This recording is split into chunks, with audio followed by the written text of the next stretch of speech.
Olá, pessoal, tudo bem?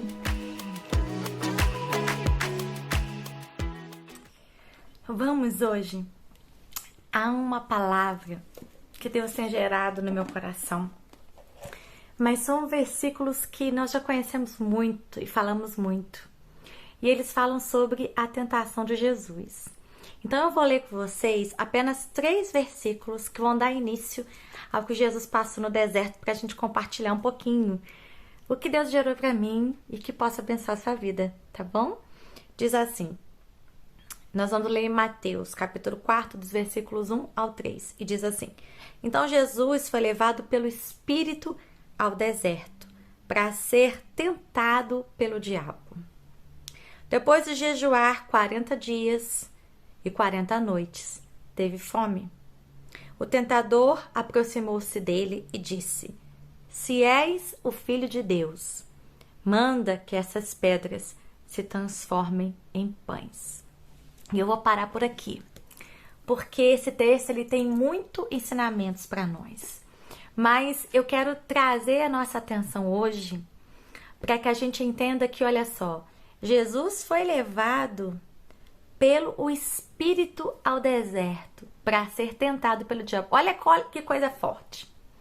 Deus permitiu que seu filho fosse para o deserto depois de um acontecimento tremendo, maravilhoso, aonde Jesus havia sido batizado no Rio Jordão pelo seu primo João Batista, e existe aquela cena maravilhosa onde o Espírito desce como uma pomba, e aí o que é falado com uma voz para todo mundo ouvir? Este é o meu filho amado em quem me comprazo.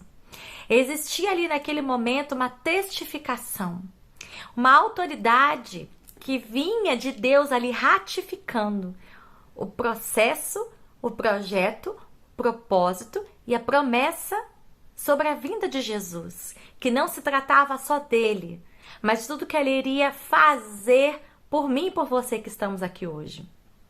Mas é interessante que Deus permite que o seu filho vá para o deserto para ser tentado. Por quê? Por que vocês acham que isso aconteceu? É uma pergunta que é normal a gente fazer. Mas eu entendo aqui que como a gente entende que tudo que Deus faz, existe um propósito muito maior do que o que a gente possa entender. A permissão de Deus para que seu filho fosse ali passar por essa prova, fosse para que ele pudesse ali testificar em quem e no que ele acreditava. E é interessante que a gente vê que no deserto ele estava ali fazendo tudo que era certo, porque depois dele ter sido batizado como um ato público, declarando, ensinando para mim e para você o que é nós nos tornarmos novas pessoas, a gente vê que ele também vai jejuar, vai orar, ou seja, ele estava ali se consagrando, ele estava buscando, ele estava colocando ali a sua fraqueza humana, porque passar fome, ficar ali a água, ele estava ali na sua mais alta fragilidade humana, mesmo depois de uma liberação tão grande de uma promessa. E naquele momento ali, Satanás aparece para ele, debaixo de condições de si. Ele vai ali passar por um duelo direto com Satanás. E é interessante a gente perceber o seguinte: Deus ele não tenta ninguém, ele prova. Ele prova. Para quê? Para que o nosso coração possa muitas vezes amadurecer. Para que a gente possa entender o quanto esse processo de maturação é importante na nossa vida. Para que a gente vá cumprindo essas etapas, esses processos de crescimento diante de Deus. E a gente entende que nesse texto a gente vê que Satanás não tem autoridade para colocar o si, quando Deus já colocou o e. É isso aí. Contra todas as adversidades, contra todas as circunstâncias, contra todos os problemas, o e de Deus vai acontecer. O que é esse e de Deus? Aquilo que foi liberado lá no céu. Mas nós fazemos parte desse e. Nós fazemos parte para trazer à memória as promessas, aquilo que nos dá esperança, porque contra qualquer afirmação humana, a afirmação de Deus vai prevalecer. Mas para que ela prevaleça, você precisa ter aqui dentro, guardado, todas as palavras, todas as promessas, todos os projetos que foram liberados de Deus para a sua vida, porque no meio do caminho, os 6 vão aparecer, o se vai aparecer, para fazer com que a gente duvide, para fazer com que a gente tropece, para fazer com que a gente não viva algo que foi projeto de Deus. Mas muitas vezes a gente esquece esse E. E a gente abraça com muita rapidez o se de Satanás. Deixa eu te dizer uma coisa.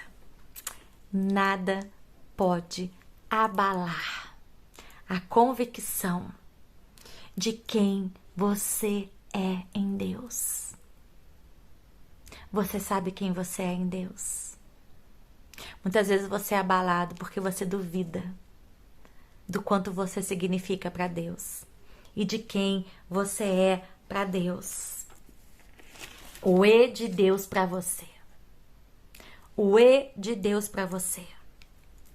Porque o diabo quer que a gente pense que o fato de nós termos necessidades, o fato de que as coisas que a gente pede ainda não foram atendidas, ou não foram resolvidas, ou os processos não foram completos, isso nos desqualificam para receber as promessas. Isso nos desqualificam como filhos de Deus. E Ele quer que a gente apresse as coisas do nosso jeito. Porque o que Ele tentou fazer ali? Ele tentou usar a divindade de Jesus para que Ele atendesse uma necessidade básica que todo ser humano tem. Eu e você, que era o quê? A necessidade da comida, a necessidade material. E a gente deixar com que Ele transforme aquilo que parece ser a bênção e trocar o tempo e o propósito de Deus.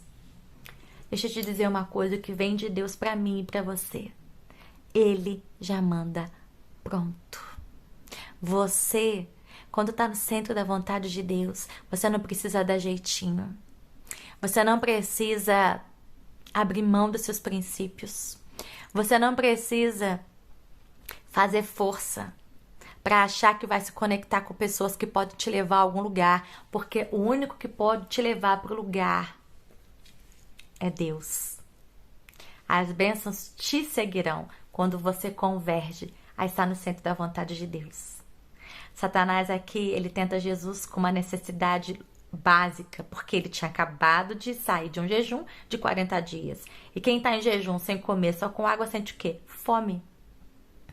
E ele vai exatamente naquele ponto fraco. Ele começa com o primeiro ponto fraco de Jesus. A necessidade de comer, a necessidade material. Nesses dias que tantas coisas acontecem, nós temos sido tentados com as nossas necessidades, com a preocupação do amanhã. E aí eu lembro daquele texto que Jesus também mesmo diz, ele fala, olha, se Deus veste as aves do céu, se Deus veste as plantas, Ele não vai se preocupar com você. Ele não vai se preocupar com você. O que Deus vem para você, Ele já manda pronto. A nossa parte é buscar, jejuar, agir de acordo com a vontade de Deus. E quando Satanás pergunta, fala assim, olha só, você não é o filho de Deus? Manda aí que essas pedras se transformem. Vamos dizer, pega um atalho. E se ele fizesse isso, ele estaria desconstruindo tudo o que já estava planejado no processo de Deus para que Jesus pudesse morrer e ressuscitar e ganhar a autoridade no inferno. Mas Jesus rebate ele com o quê? Com a palavra. Nem só de pão viverá o homem, mas de toda palavra que procede da boca de Deus. Eu sei que você tem necessidades, que você tem conta para pagar, que você tem aspirações, mas muitas vezes a gente troca isso tudo pela nossa necessidade. Por aquilo que um dia Deus já falou para a gente fazer. Pelo caminho, pelo projeto, pelo propósito que Ele já desenhou. E a primeira tentação que nós vamos passar é pela necessidade. Pela necessidade de pagar nossas contas, de comprar às vezes o pão de cada dia e de trocar o projeto, o propósito de Deus pelo si. Não, deixa eu dar um jeitinho aqui, porque agora meu coração está inclinado mais para isso, mas seu coração te engana. Aprenda a respeitar os tempos e os processos de Deus. Porque se você entrar no timeline de Deus, na conexão divina de Deus, você vai ver que essas bênçãos vão bater na sua porta, elas vão te alcançar. E você não precisa andar ansiado, preocupado ou com medo. Amém? Receba essa palavra no seu coração. Fique com Deus. Beijo.